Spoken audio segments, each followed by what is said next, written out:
Luckily, Halloween is next Sunday, because this would be a stinky night for trick-or-treating. This would be a cold washout, Andrew. Now, there's a silver lining. You're exactly right. Now, I've got that Halloween forecast and the 7-day forecast in just a second.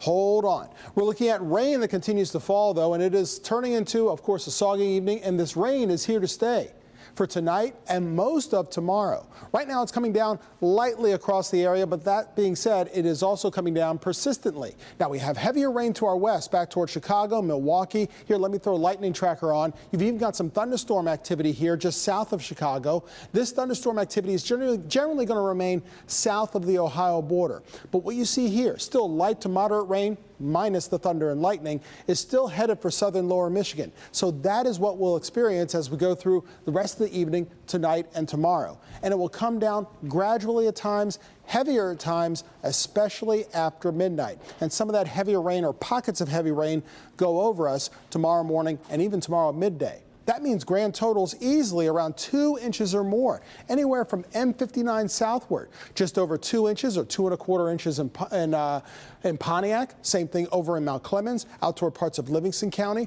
along I-94 from Detroit to Ann Arbor. 2 inches or up to 2½ inches when all is said and done by tomorrow evening. Now, if it all came down in a quick period of time, we'd be concerned about flash flooding.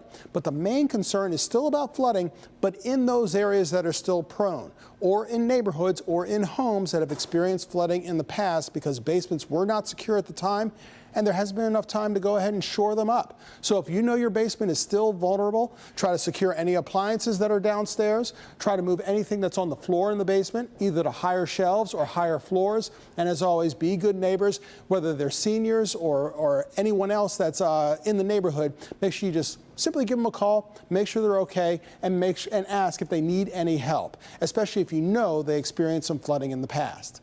Currently, we're looking at temperatures in the 40s. That's after we had frost this morning and temperatures around freezing. No concern about temperatures around freezing for tonight.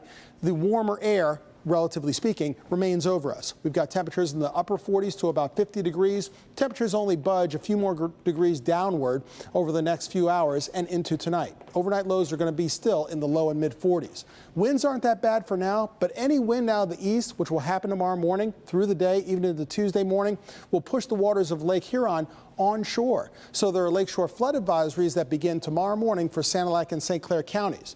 Here's a look at the computer models. You can see the heavier rain that comes in these areas of orange and yellow that are persistent after midnight and when we wake up on our Monday. But by that time on Monday, the moderate or heavier rain will be a bit more scattered. Nonetheless, it is still there through midday tomorrow, through much of the afternoon, up until about 4 or 5 o'clock when all of this starts to pull away. So we're talking about a prolonged event of several hours where we'll see light rain at first up until midnight, then heavier rain after midnight and when we wake up on Monday, and pockets of heavier rain that move overhead during the midday tomorrow.